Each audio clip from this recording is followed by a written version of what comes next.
Kapag summer na dito sa Canada, ay napakaraming outdoor activities na pwedeng gawin. Wow! Lalo na at kilala ang Canada sa isang bansa na may pinakamaraming lakes. Umaabot daw sa mahigit 2 milyon na lakes ang pwede mong makita sa buong Canada. Kaya ngayong araw, papasyalan namin ang isa sa mga lake na yan at pupunta din kami dito sa isang lugar kung saan marami daw nakita na fossils ng mga dinosaurs.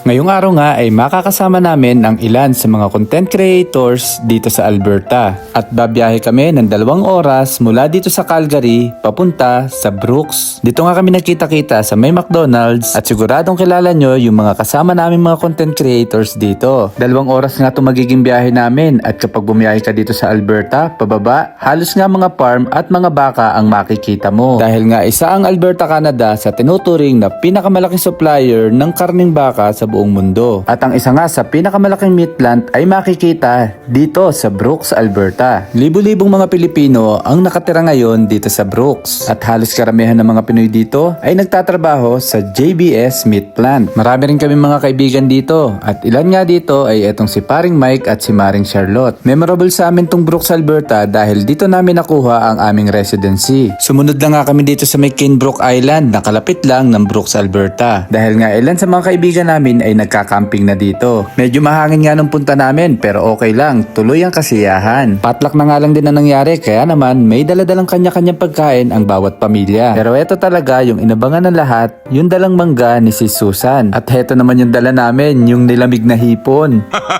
Tingnan nyo naman, sa sobrang daming ang dala na pagkain ay mukhang hindi na picnic ito at mukhang piyestahan. Dahil sabay na rin nga to sa celebration ng Father's Day para ngayong taon. Hindi lang nga kami nabusog at nag-enjoy dahil nga marami rin kami natutunan sa mga kapwa naming content creators na kasama namin. Ang social media, sa isang pitik kaya ka lang yung isang pitik lang din bagsakan.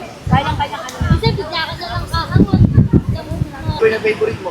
Panoorin mo lang sila, ganito yung technique nila. Wala naman ako para sa akin na it doesn't matter kung ikaw nag-start or naman ang importante. Gusto mo naman yung ginagawa mo para sa akin. And then yun lang, kami gano'n naman, kumakopiti kami sa iba. At dahil nga mga content creator ang kasama namin, napakarami mga content ang tumatakbo sa mga isip niyan. Kanya-kanya ng entry, kanya-kanya ng content, at sa huli, ang mahalaga, nag-enjoy at nagkakatuwaan ang lahat. Nakakatuwa lang kapag napapaligiran ka ng mga tao na katulad mo ang mindset. At ito pa nga ang isa sa nakakatuwa, ang magbalot ng pagkain para hindi na kayo mag-aalala ng pagkain pag uwi namin. At nang nabalot na nga lahat ng mga pagkain, ay napagkasundoan namin na lumipad.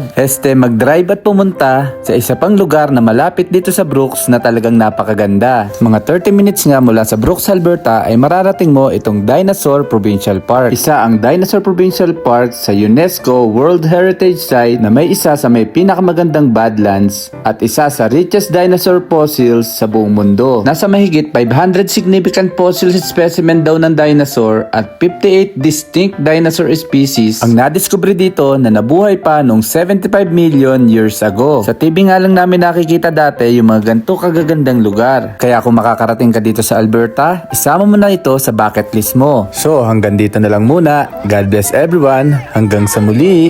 Sa uulitin.